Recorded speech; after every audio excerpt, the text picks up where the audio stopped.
노무현 전 대통령이 지난 5월 23일 서거했습니다. 비주류 정치인에서 대통령으로, 대통령에서 다시 평범한 촌부로, 그의 63년생에는 어떤 드라마보다 더 파란만장했습니다. 늘 당당한 모습이었기에 노 전 대통령의 서거는 더 갑작스러웠고 국민들이 받은 슬픔과 충격은 더 컸습니다. 노무현 전 대통령의 죽음, 그리고 비탄에 잠긴 추모 현장을 돌아봅니다.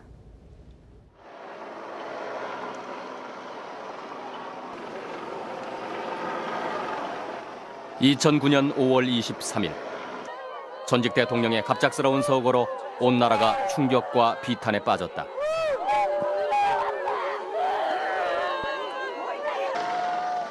믿을 수 없는, 믿기지 않는 사실을 확인하기 위해 김해 봉화마을에 수천 명의 사람들이 모였다.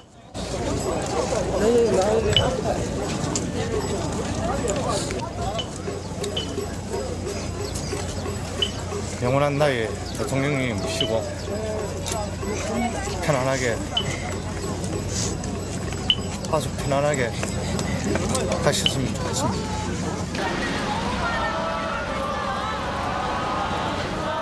노 전 대통령을 추모하기 위해 서울 도심에도 시민들의 발길이 끊이지 않았다.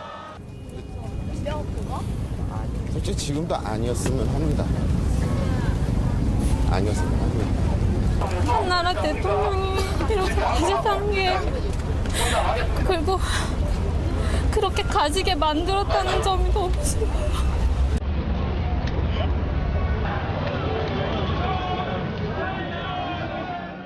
곳곳에 그를 추모하는 촛불이 밝혀졌다.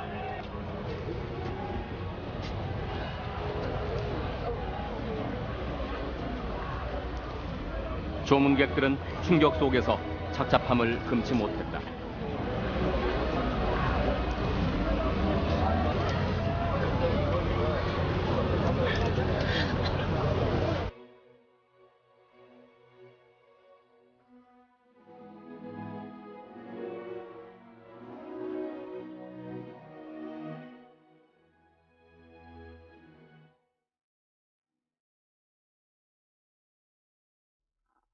(23일) 새벽, 봉화마을이 술렁였다. 노무현 전 대통령이 김해 봉화마을 사저 뒷산에서 스스로 몸을 던진 것이다. 위에서 뭐 떨어지더라 툭 하더만은 이 사람을 메고 노는데 축 쳐져붙더라 이게. 그래 벌써 나는 이 벌써 예감이 안 좋다. 머리를 크게 다친 노무현 전 대통령은 투신 20여 분 만에 인근 병원으로 옮겨졌다. 그리고 약 1시간 후 양산의 한 대학병원으로 이송됐다. 노무현 전 대통령께서 오늘 오전 9시 30분경 이곳 양산 부산대병원에서 운명하셨습니다. 그는 끝내 의식을 회복하지 못한 채 63년의 생을 마감했다.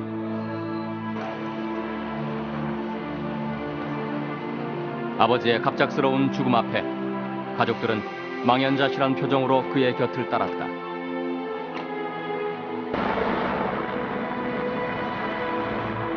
유족과 지지자들이 눈물로 운구 행렬을 떠나보냈다.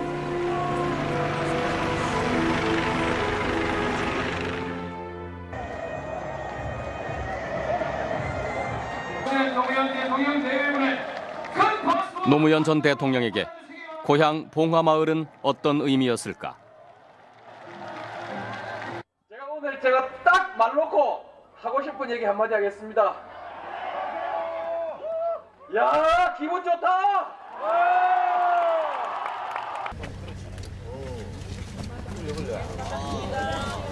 안녕하세요. 퇴임 후 노 전 대통령은 고향의 터를 잡았다. 장관 실어보신 거 어떠세요? 박부천하고 봉화산하고 다 한번 잘 가꾸어 보고 싶어요. 평소에 대통령으로서 정책을 하시면서도 농촌 정책, 또 지방 분권 정책, 농촌 마을들 잘 가꾸어 나가는 것에 대해서 굉장히 관심을 갖고 실제로 임기 내내 그분을 노력을 하셨습니다. 그런데 이제 그 부분이 단지 제도와 정책으로 되는 것만이 아니라 모범을 만들어내는 것이 필요하다. 그래서 직접 고향 마을로 돌아가서 그 모범을 세우겠다라는 생각을 갖고 돌아오셨습니다.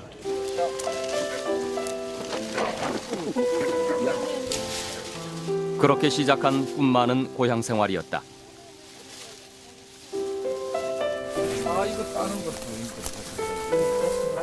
노 전 대통령은 농촌에서 그냥 소박하게 살고 싶다고 했다.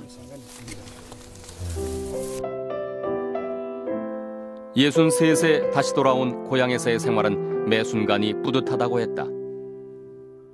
그 농촌조차 다 황폐화돼 폐허가 돼버리면 우리 이제 뭐 서울에 이제 갇혀 살아야 돼요.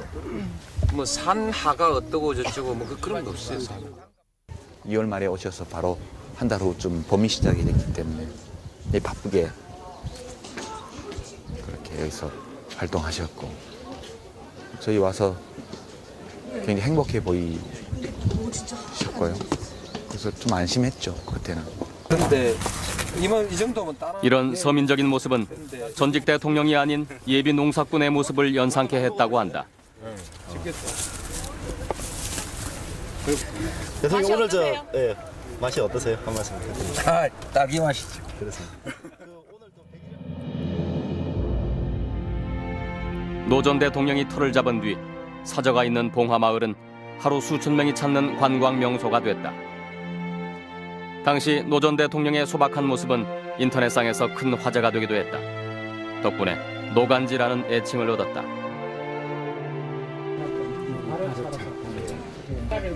그런 그에게 또 다른 즐거움은 국민들과의 격이 없는 대화였다. 차가 이게 그냥 녹차하고 다르네요. 과학에 가지고 참 좋습니다. 있습니다. 말씀 많이 해주십시오. 아이들은 또 사인장 들고 와요. 사인장. 이게 이제 아주 소박한 저한테 대해서 아주 소박한 그 요구인데 아직은 그걸 제가 못 해드려요. 악수를 한번 해주세요. 예, 그 형편이 아직은 못 해드리는데.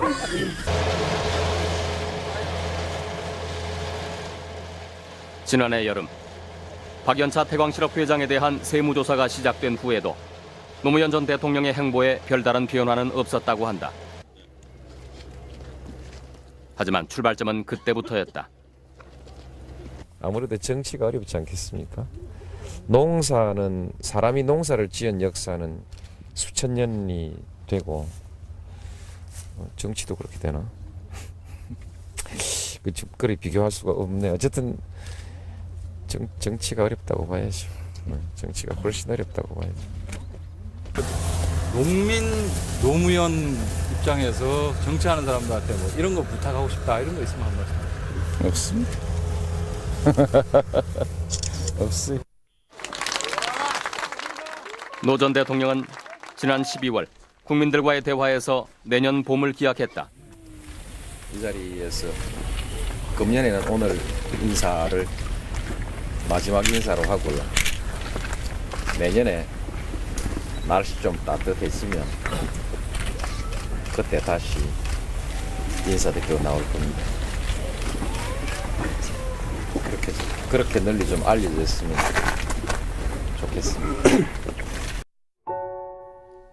그로부터 5개월 후 박연차 태광실업 회장이 구속됐다. 그가 입을 열면서 노 전 대통령의 측근들이 잇따라 구속되는 사태가 벌어졌다. 노무현 전 대통령은 긴 집거 생활에 들어갔다. 자신의 홈페이지에 집이 곧 감옥이라며 취재 경쟁에 나선 언론에 호소하기도 했다.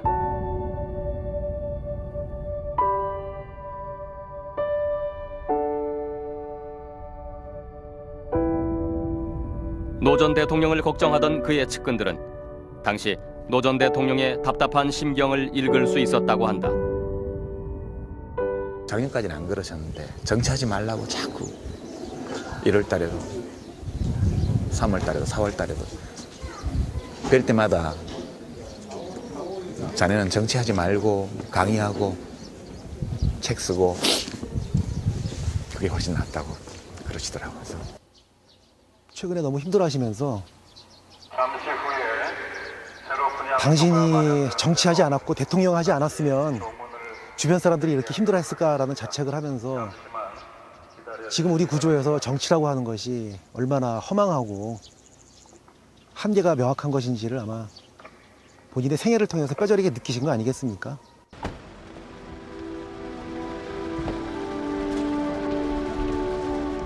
밤을 넘겨가며 이어진 검찰 조사. 그 이후 그는 일절 외부의 모습을 드러내지 않았다. 한 달여 동안 그는 무슨 생각을 했을까? 서거 2주 전 노 전 대통령은 사저에서 고교 동창과 저녁을 함께했다. 그런데 식사 한 시간을 못 앉아 있어요. 그래서 이제 식사하다가 뭐 이야기를 좀 깊이 들으면 좀 자리 좀 옮기자. 아, 내가 도저히 안 되겠다. 그만 니 가라. 그래서 갔거든. 이제 한 2시간 정도. 허리가 안 좋고 또 그리고 이제 사람을 자기가 참 하니까 사람을 좀 만나기를 좀 꺼려하고 이제 좀 나가기도 그렇고. 서거 사흘 전 노 전 대통령을 만난 동창 역시 당시 그의 안부가 걱정됐다고 한다. 네, 얼굴이 영 안 좋더라고. 네. 머리도 염색도 머리도 헐고 영광이 많은 사람이 당신 하나 때문에 막 자원봉사에 앉아 울더라. 뭐냐, 이 세상에서 태어났어. 내 혈육 말고 한 사람만 울어주면 그 사람은 발을 뿌려 울어주면 정말 그런 인생을 잘 살았다. 나는 그렇게 생각해요. 밥 많이 먹고 용기 내고 그렇게 합시다. 예. 그렇게 이야기하니까 막 웃고 별 이야기도 없었어요. 우리. 서거 당일 새벽 노 전 대통령은 부모님의 위패가 모셔진 절을 찾았다고 했다. 그러니까 아마 틀림없이 아버지 어머니가 계시니까 뭐 최종적인 결정을 할 때는 그런 잡잡한 마음으로 아마 걸린 그런 뜻이 아니 있었겠느냐.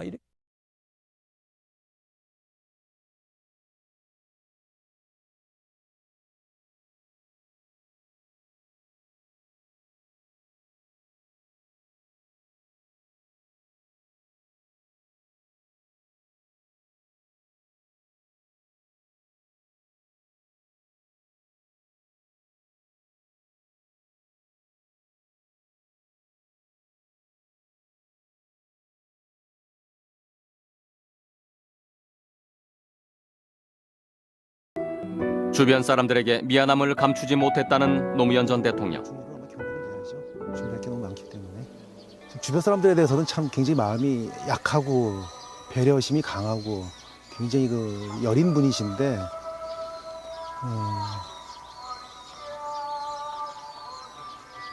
그런 성격으로 보면 그 정도의 힘든 고초를 겪는 주변 사람들을 보면서 그렇게 자신에 대해서 유지했던 그런 강단이나 그런 강인함을 유지하기는 아마 힘든 성격이실 겁니다. 그는 이런 결심을 운명이다라고 짧게 정리했다. 제가 2002년도에 책 만들면서 인터뷰했을 때 대통령이 되시면 굉장히 인간적으로는 불행할 수 있는데 왜 되시려고 그러냐 이렇게 물어본 적이 있어요. 그때 대답이 운명이다 이렇게 말씀을 하셨거든요. 운명인 것 같아요. 그렇게 얘기를 하셨는데 마지막 남기신 글도 운명이다 그렇게 돼 있어서 그게 그분의 운명이었나 보다 그렇게.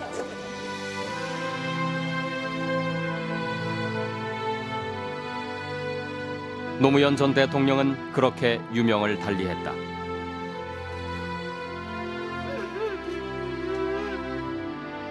그리고 그의 사람들은 남았다.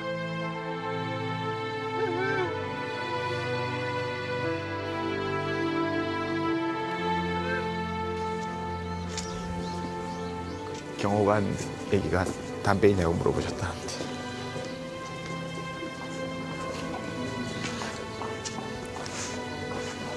담배를 한 대 피우고 가셨으면 좋았을 것 같아요.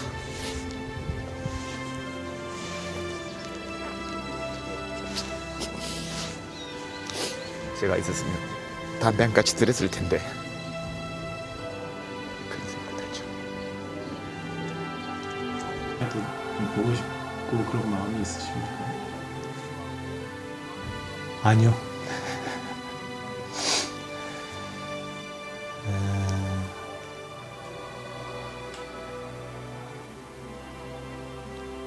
하여튼 죄송해요.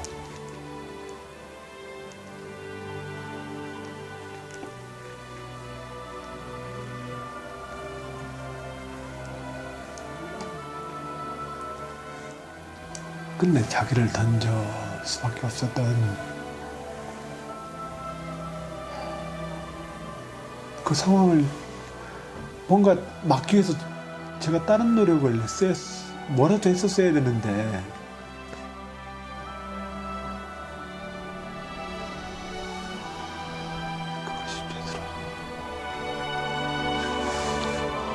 최초로 대통령에 당선된 비주류 정치인, 최초의 팬카페가 있는 대통령, 최초로 퇴임 후 고향으로 돌아간 대통령.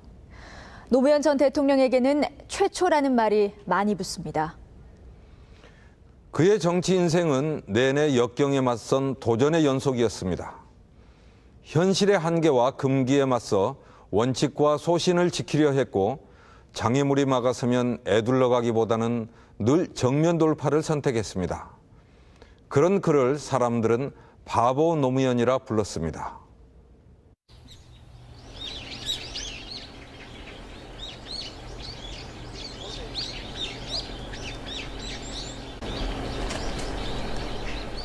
퇴임을 한 달여 앞두고 만난 노무현 대통령.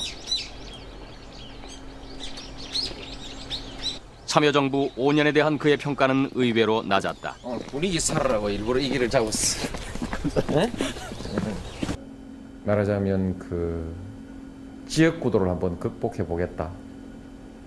우리 민주주의를 보다 성숙한 단계로 한번 끌어올려 보겠다. 이런 그 포부를 가졌는데 결국 그 선거제도도 고치질 못했고 또 헌법도 고치질 못했고 대연정도 하질 못했고 모두 자리에서 일어나 주시기 대한민국 바랍니다. 제16대 대통령 노무현. 대통령으로서의 직책을 성실히 수행할 것을 국민 앞에 엄숙히 선서합니다. 사람들은 그를 헌정사상 가장 특별했던 대통령으로 평가한다. 시대를 앞서가는 실험자였고 도전을 두려워하지 않는 승부사였다. 그는 새로운 방식의 대통령 선거에 도전했다. 정당 사상 초유의 열린 정치 실험이었던 국민 경선.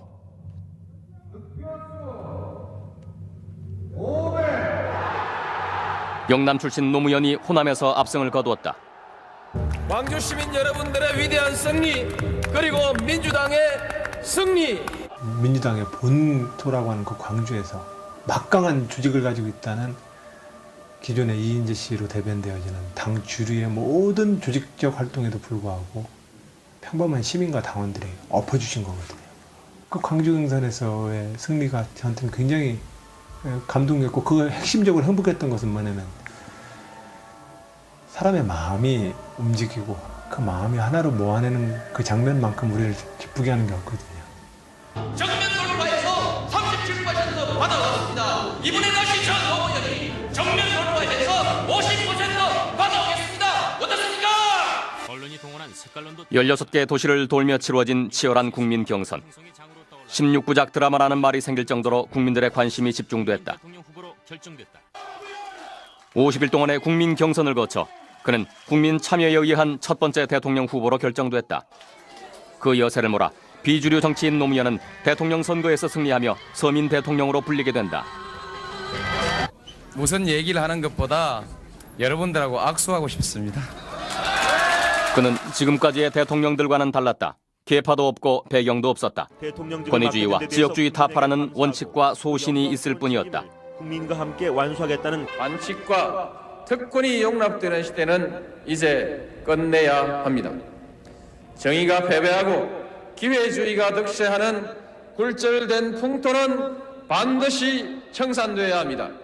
난 그렇게 이 검찰 권력의 핵심부터 개혁을 단행했다. 위기 때마다 그는 정면 돌파로 승부했다. 지금 검찰 지도부 그대로 두고 몇 달 가자는 말씀이신데 그 점 제가 용납 못하겠습니다. 이제 대통령의 초법적인 권력 행사는 이상 더 없을 것입니다. 국가정보원, 검찰, 경찰, 국세청 이른바 권력기관을 더 이상 정치 권력의 도구로 이용하지 않겠습니다.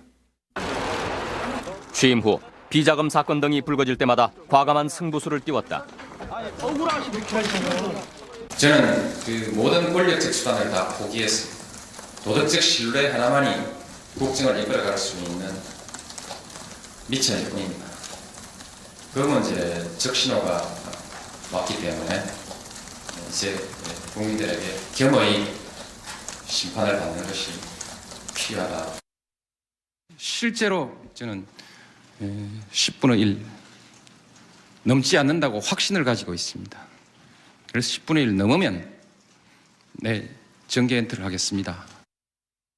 연정 그 정도 가지고는 얽혀서 골치 아프니까 권력을 통째로 내놔라. 검토해 보겠습니다.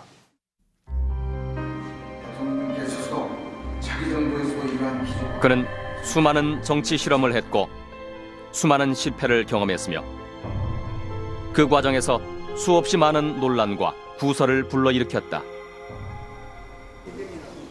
대통령께서 가지고 계신 정치적 문제의식이 국민들이 아직 받아들이기 어려운 점들이 있었습니다. 그래서 그런 부분들은 저희는 좀 뒤로 밀어놓는 것 또는 돌아가는 것이 어떨까 생각했는데 대통령께서 그 문제를 접으신 것도 있지만 많은 부분 제기하셨고 그 부분이 논란이 되기도 했습니다. 2004년 3월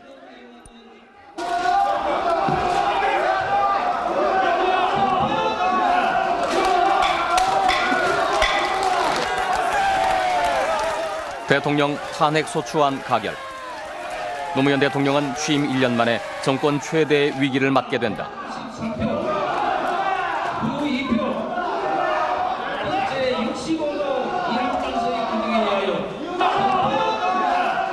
민심은 거리에서 확인됐다. 탄핵 반대 촛불 시위가 이어졌다. 그는 2달여 만에 다시 대통령으로 돌아왔다.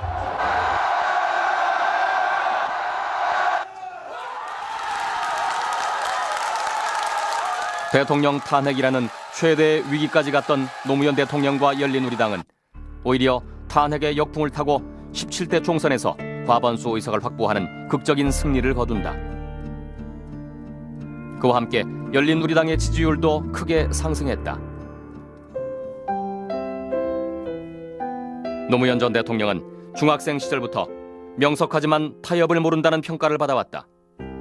그런 평가는 그의 정치 역정에도 그대로 드러난다. 고졸 출신으로 사법고시를 통과한 노무현은 노동인권 변호사의 길로 들어선다. 1988년 노무현은 김영삼 통일민주당 총재에게 발탁돼 정계에 입문한다. 그런 국민의 비난을 누가 책임질 겁니까? 아니 본의원은 아직까지 풀리지 않은 의혹이 엄청나게 남아 있습니다. 1990년 3당 합당이 이루어지자 노 전 대통령은 이를 정치적인 야합이라고 규정하고 소수파의 길을 걷기 시작한다.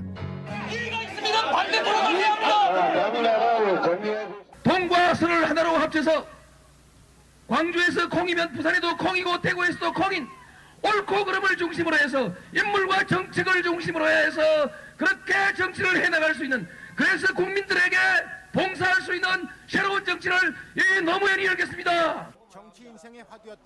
거대 보수당과 결별한 노무현 전 대통령. 그는 당시 고향이지만은 정치적으로는 적지나 다름없는 부산에서 다시 한번 승부수를 띄운다. 정치 인생의 화두였던 지역주의 타파를 실현하기 위해서였다. 굽히지 않는, 결코 굴복하지 않는, 결코 타협하지 않는 살아있는 영혼이 깨끗한 영혼을 가지고 이 정치판에서 살아남는 증거를 여러분들에게 보여줌으로 해서 여러분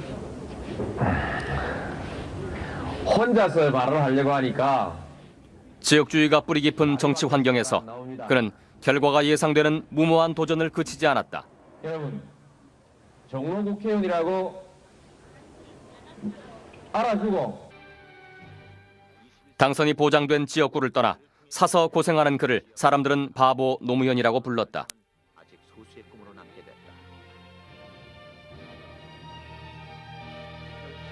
그때 부산시장 또 강서 쪽입니까?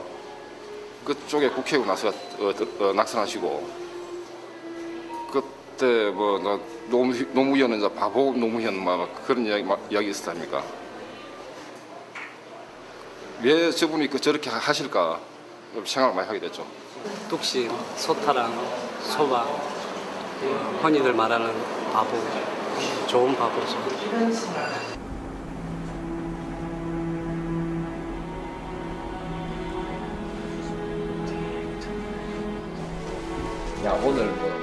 노무현 전 대통령은 정치적인 이익에 따른 이합 집산이 반복되고 지역주의가 일상화된 한국 정치사에서 이를 정면으로 반대하며 지역주의 타파와 동서화합을 끈질기게 자신의 정치 철학으로 내세웠다.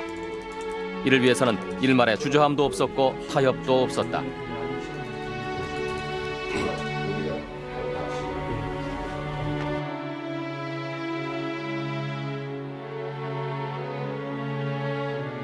이러한 원칙과 소신을 지키는 일에 대해서 노무현 전 대통령은 바보스러울 정도로 고집스러운 결벽증을 갖고 있었다.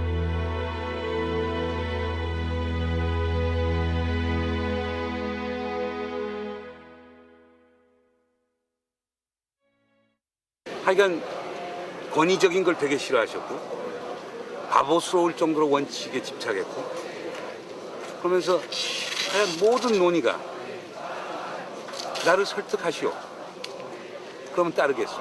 그래서 항상 토론이 열려 있었던 것. 이런 것들이 저에게는 같이 아직도 남아있는 상당히 아름다운 추억들인 것 같습니다. 별명 중에서 제일 마음에 드는 별명이 정치하는 사람들이 바보 정신으로 정치를 하면 나라가 좀 잘 될 거라고 생각합니다. 어쨌든 그냥 바보 하는 그게요. 그냥 좋아요. 퇴임 후 그는 귀향을 택했습니다.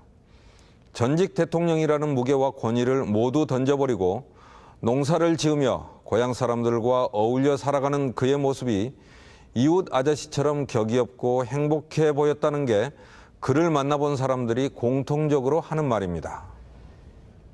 고향 봉하마을로 내려온 지 15개월. 농부로서의 새로운 삶을 살아왔던 노 전 대통령은 봉화산 부엉이 바위에서 스스로 몸을 던졌습니다. 무엇이 그를 바위 절벽에 서게 한 것일까요?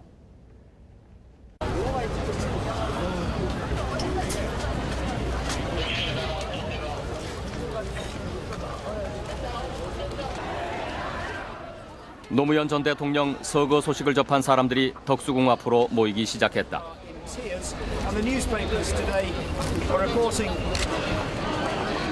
믿고 싶지 않은 비보. 사람들은 망연자실했다.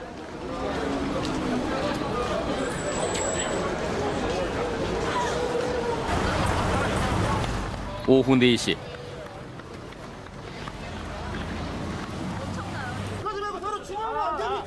노 전 대통령을 추모하기 위해 분향소를 설치하려는 시민들과 이를 저지하는 경찰 간의 몸싸움이 일어났다.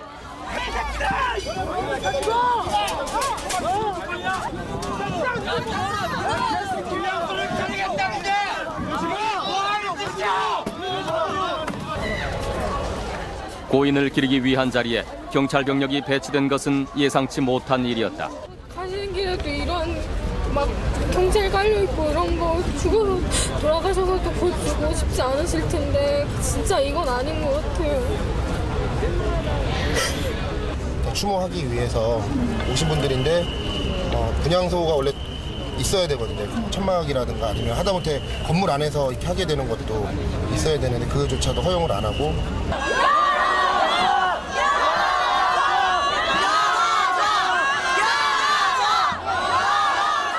얼마 후 경찰은 그곳을 포위했고 사람들의 통행이 원천 봉쇄됐다.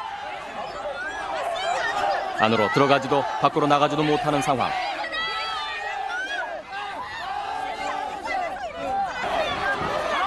잠시 후 경찰은 버스를 동원해 장벽을 쳤다. 불법 집회나 시위를 막겠다는 것이 경찰의 입장이었다. 경찰차로 다 막아버리고 경찰이 울타리를 쳐가지고 사람 통행도 자유롭지 않게 하고 도대체 얼마나 자신이 없는 정권이면은 이런 행동할 수가 있으며 당연히 국민의 한 사람으로서 대통령 미친 사고를 슬퍼할 권리도 있다고 생각을 하는데 지금 경찰이 추모도 못하게 하는 이 상황이 도저히 이해할 수 없는 상황입니다. 진짜 전직 대통령이 수개월간의 검찰 조사 끝에 힘겨움을 토로하며 스스로 목숨을 끊었고 시민들은 안타까움으로 이 자리를 만들었다.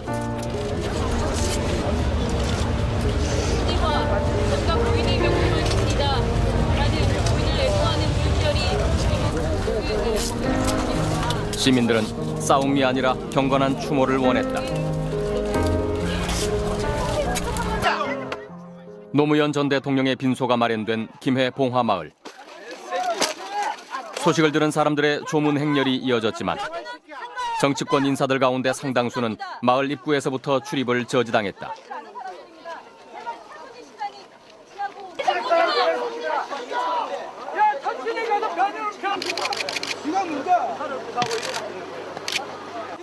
내려놓고 잡아생겨야지. 왜 못 내리게 하는데?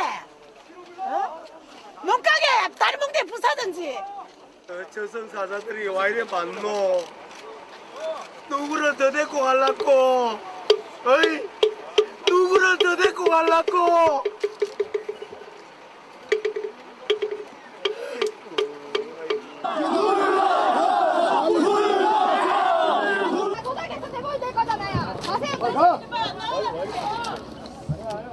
봉화마을 주민들의 언론에 대한 불신감도 극에 달해 있었다.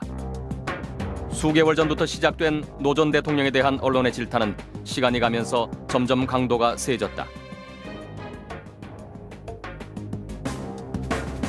지난해 여름, 노 전 대통령이 퇴임 후 귀향 생활을 만끽하고 있을 무렵 박연차 태광실업 회장에 대한 세무조사가 시작됐다. 그리고 지난 연말 노 전 대통령의 후원자로 알려진 박연차 회장이 구속됐다.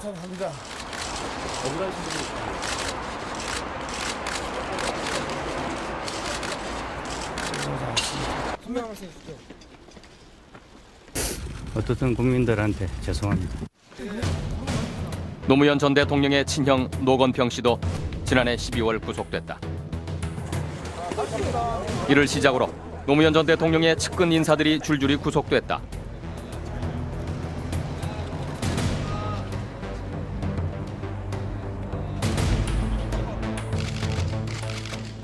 박연차 게이트 수사를 맡은 검찰의 눈은 곧 노무현 일가를 향했다. 말씀드리겠습니다. 오늘 답변 못 드린 건 죄송합니다. 현재 심경이 좀 어떠신가요?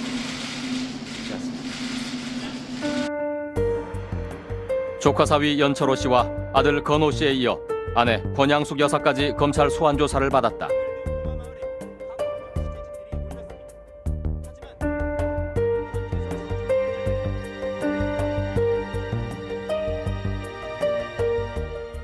가족들을 전부 불려간 거는 가족들이 그건 노무현 전 대통령이 처음일 겁니다. 아마. 온 가족이 다 불려갔죠. 부인, 아들, 딸, 사위, 형은 구속되고 온 가족이 다 들어간 거 아닙니까 사실.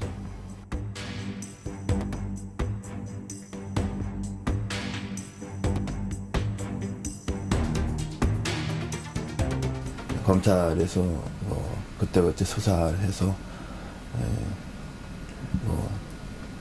거의 매일 브리핑했다 그러나요? 그리고 이제 기자들이 그걸 쓰게 되면은 그것이 이제 일반 대중은 마치 그것이 이제 진실처럼 보게 되는 것이죠. 전직 대통령이었고 상당한 예우를 갖춰야 되는데 그런 부분에서 미흡했던 부분이 아닌가. 그리고 범죄 사실을, 피의 사실을 자꾸 공표함으로써 그 명예에 대해서 아직 확인되지 않는 죄가 있는지 없는지 아직 모르는 사실에 대해서 개인적으로 압박을 가했던 게 아닌가. 제가 검은 돈이 없어 선거를 못할 참여정부는 도덕성을 강조했다. 저금통을 보내주신 분도 국민 여러분이었습니다. 국민에게만 빚진 대통령 노무현. 지금까지 청탁 문화는 믿져야 본전이었습니다. 믿져야 본전이었는데 그걸로는 청탁 문화를 건절할 수 없습니다. 걸리면 패가망신으로.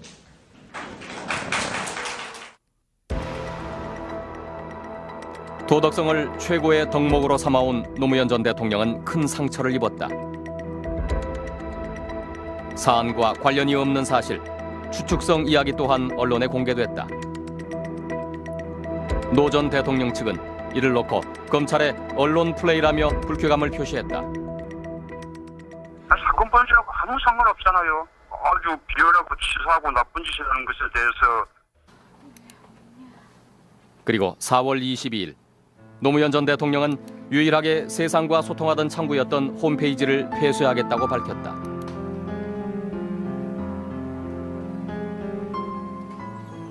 아직 확정되지 않은 피의 사실들을 검찰 스스로 공표하고 이것을 언론에서 확대 재생산하는 이런 구조 속에서 노무현 전 대통령은 더 이상 소통의 방식을 통해서 자기를 방어하기에는 자기는 너무나 나약하고 힘들다라는 판단을 했었던 것 같고요. 그러한 상황 속에서 스스로 인터넷을 통한 소통마저도 스스로 문을 닫아버리게 된 결과를 초래한 것이다 라고 생각합니다. 전직 대통령의 예우를 떠나서 그 정치를 그만두고 시민으로 돌아온 한 사람에 대한 예의로서도 참으로 본인이 감당하기 힘든 시련을 안겨드렸던 거 아닙니까? 4월 30일 노무현 전 대통령이 검찰에 출두했다.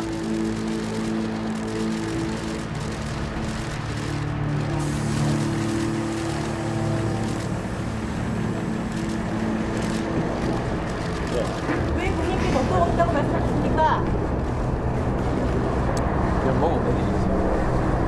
신경을 좀 말씀해 주시죠. 다음에 하시죠. 실망시켜드려서 죄송합니다. 가서 잘 다녀오겠습니다.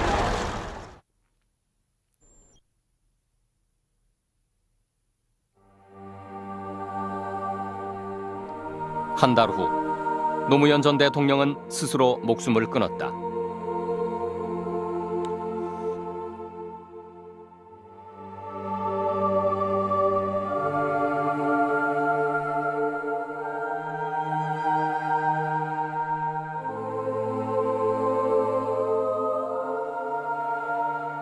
한 아버지의 죽음, 한 남편의 죽음, 한 남자의 죽음을 가져온 그 원인은 정치적인 거죠.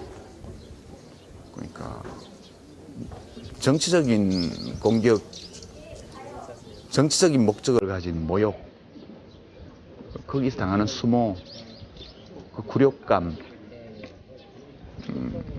이런 것을 정치적으로 대응할 수 있는 수단이 아무것도 없는 상황에서 그런 걸 봤기 때문에 그 대응이 그런 식으로 나온 거 아니냐. 그러니까 죽음의 원인은 정치적이지만 죽음 그 자체는 지극히 인간적인 죽음이다, 저는 그렇게 보죠. 그러니까 분한 것보다 되게 이제 불쌍하고 슬프죠.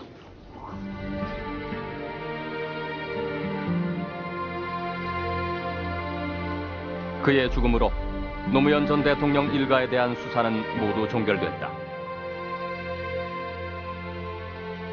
노무현 전 대통령은 사람 사는 세상을 홀로 떠나갔다.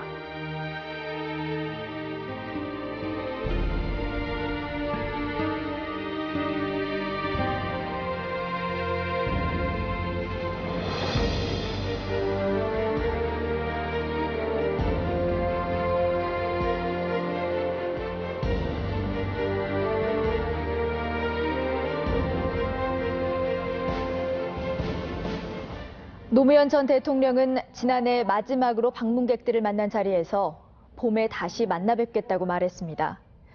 이제 다시는 그를 봉하마을의 그 자리에서 볼 수 없습니다. 하지만 그가 우리 정치에 던졌던 동서의 화합과 지역주의의 극복이라는 화두는 여전히 과제로 남아 있습니다. 자신을 고통스럽게 했을 분노와 원망, 그리고 억울함을 다 다스린 다음에 노 전 대통령이 남긴 마지막 말은 슬퍼하지 마라, 원망하지 마라는 것이었습니다. 우리가 불화와 갈등을 딛고 크게 하나가 되는 것이 바로 바보 노무현을 아름답게 기억하고 기리는 일일 것입니다.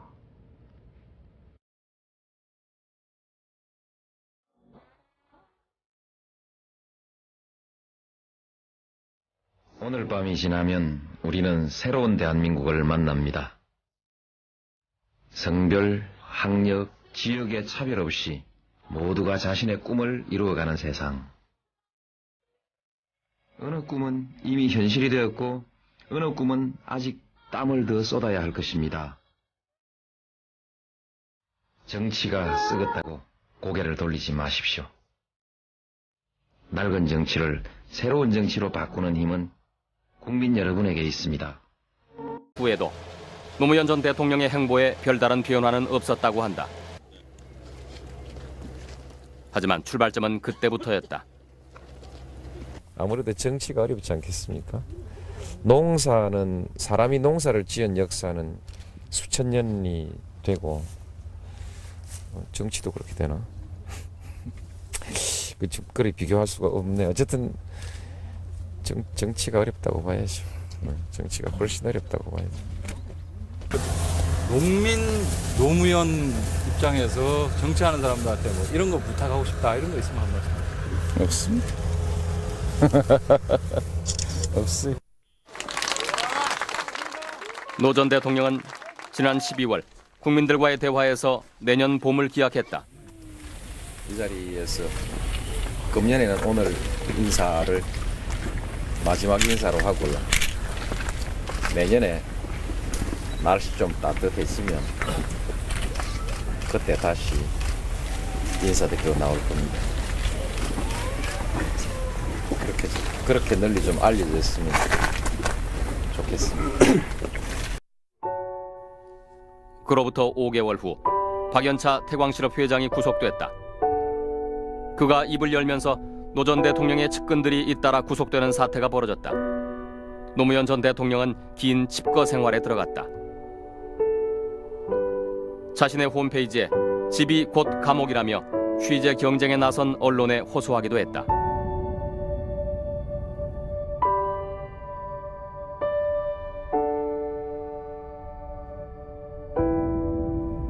노 전 대통령을 걱정하던 그의 측근들은 당시 노 전 대통령의 답답한 심경을 읽을 수 있었다고 한다.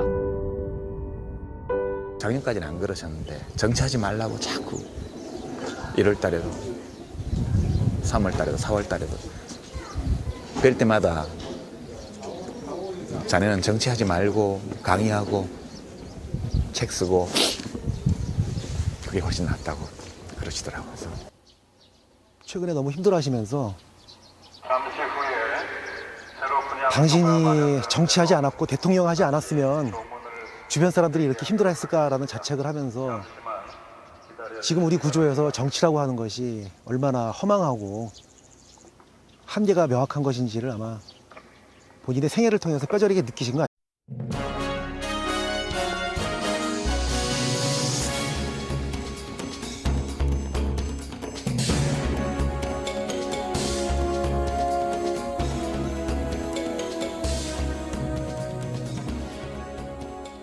노무현 전 대통령이 지난 5월 23일 서거했습니다.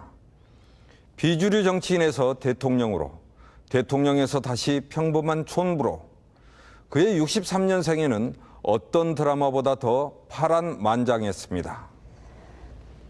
늘 당당한 모습이었기에 노 전 대통령의 서거는 더 갑작스러웠고 국민들이 받은 슬픔과 충격은 더 컸습니다. 노무현 전 대통령의 죽음, 그리고 비탄에 잠긴 추모 현장을 돌아봅니다.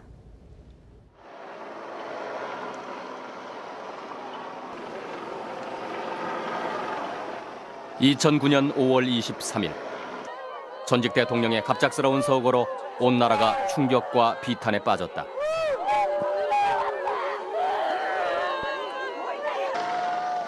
믿을 수 없는, 믿기지 않는 사실을 확인하기 위해 김해 봉화마을에 수천 명의 사람들이 모였다.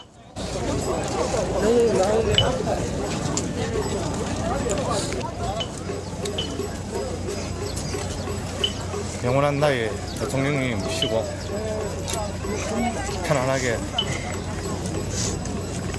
아주 편안하게 가셨으면 좋겠습니다.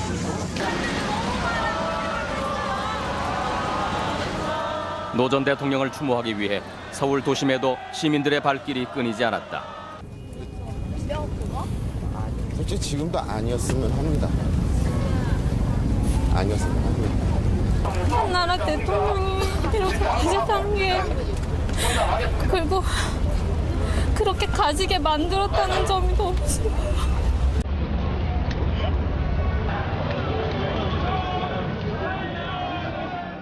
곳곳에 그를 추모하는 촛불이 밝혀졌다.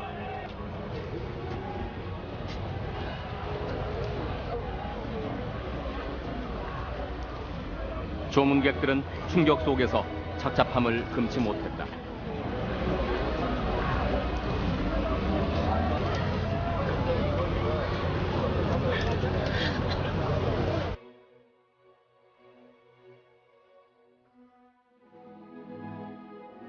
아니겠습니까?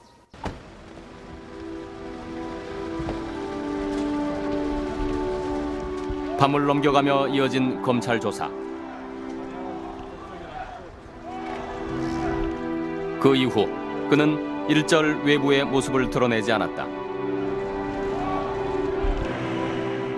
한 달여 동안 그는 무슨 생각을 했을까? 서거 2주 전 노 전 대통령은 사저에서 고교 동창과 저녁을 함께 했다. 그런데 식사 한 시간을 못 앉아 있어요. 그래서 식사하다가 이야기를 좀 깊이 들어보면 좀 자리 좀 옮기자. 아, 내가 도저히 안 되겠다. 엄마 니 가라. 그래서 갔거든. 이제 한 2시간 정도. 허리가 안 좋고 또 그리고 이제 사람을 자기가 참 하니까 사람을 좀 만나기를 좀 꺼려하고 이제 좀 나가기도 그렇고. 서거 사흘 전 노 전 대통령을 만난 동창 역시 당시 그의 안부가 걱정됐다고 한다. 네, 얼굴이 영 안 좋더라고. 네. 머리도 염색도 머리도 헐고 영광이 많은 사람이 당신 하나 때문에 막 자원봉사에 앉아 울더라. 뭐냐, 이 세상에서 태어났어. 내 혈육 말고 한 사람만 울어주면 그 사람은 발을 뿌려 울어주면 정말 그런 인생을 잘 살았다. 나는 그렇게 생각해요. 밥 많이 먹고 용기 내고 그렇게 합시다. 그렇게 이야기하니까 막 웃고 별 이야기도 없었어요. 우리 서거 당일 새벽 노 전 대통령은 부모님의 위패가 모셔진 절을 찾았다고 했다. 아마 틀림없이 아버지 어머니가 계시니까 최종적인 결정을 할 때는 그런 잡잡한 마음으로 아마 걸린 그런 뜻이 아니 있었겠느냐.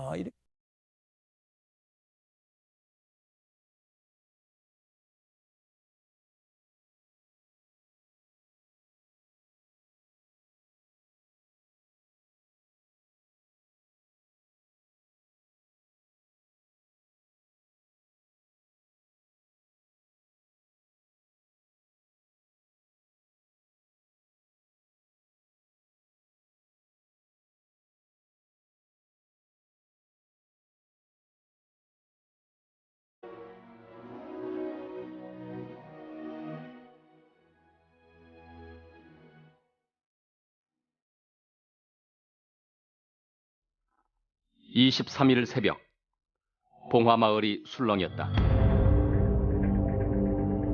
노무현 전 대통령이 김해 봉화마을 사저 뒷산에서 스스로 몸을 던진 것이다. 위에서 떨어지더라 툭 하더만은 이 사람을 메고 노는데 축 처져붙더라 이게. 그래 벌써 나는 이 벌써 애감이 안 좋다. 머리를 크게 다친 노무현 전 대통령은 투신 20여 분 만에 인근 병원으로 옮겨졌다.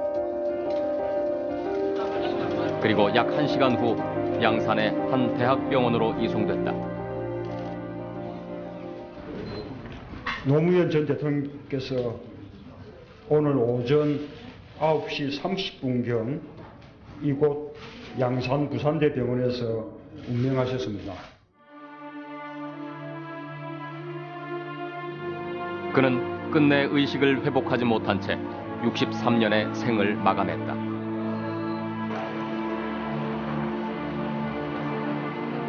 아버지의 갑작스러운 죽음 앞에 가족들은 망연자실한 표정으로 그의 곁을 따랐다.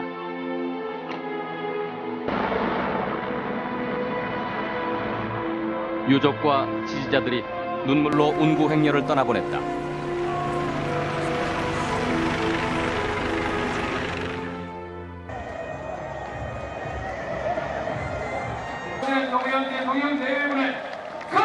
노무현 전 대통령에게 고향 봉화마을은 어떤 의미였을까? 오늘 제가 딱 말 놓고 하고 싶은 얘기 한마디 하겠습니다. 야, 기분 좋다!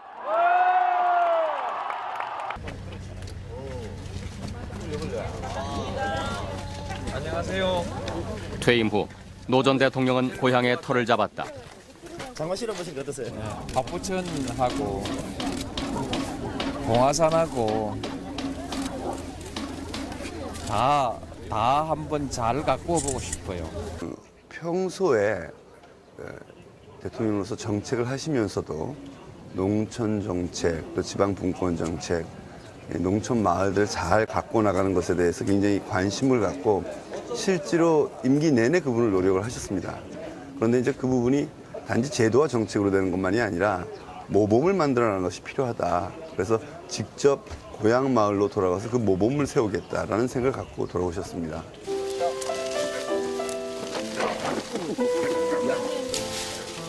그렇게 시작한 꿈 많은 고향 생활이었다. 이거 따는 것도 노 전 대통령은 농촌에서 그냥 소박하게 살고 싶다고 했다. 63세 다시 돌아온 고향에서의 생활은 매 순간이 뿌듯하다고 했다.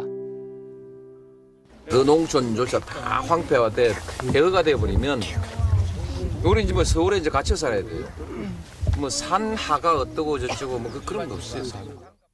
2월 말에 오셔서 바로 한 달 후쯤 봄이 시작이 됐기 때문에 바쁘게 그렇게 여기서 활동하셨고 저희 와서 굉장히 행복해 보이셨고요. 그래서 좀 안심했죠 그때는. 근데 이 정도면 따라 이런 서민적인 모습은 전직 대통령이 아닌 예비 농사꾼의 모습을 연상케 했다고 한다. 대통령 오늘 맛이 어떠세요? 한 말씀 부탁드립니다. 딱이 맛이죠. 그렇습니다. 노 전 대통령이 터를 잡은 뒤 사저가 있는 봉화마을은 하루 수천 명이 찾는 관광 명소가 됐다. 당시 노 전 대통령의 소박한 모습은 인터넷상에서 큰 화제가 되기도 했다. 덕분에 노간지라는 애칭을 얻었다.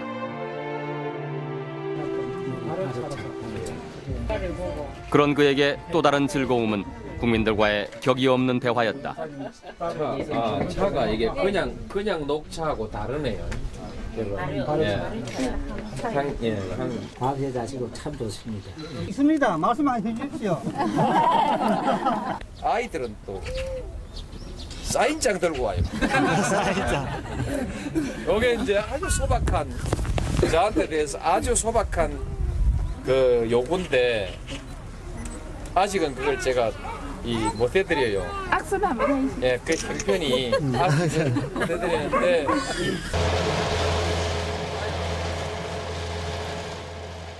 지난해 여름 박연차 태광실업 회장에 대한 세무조사가 시작된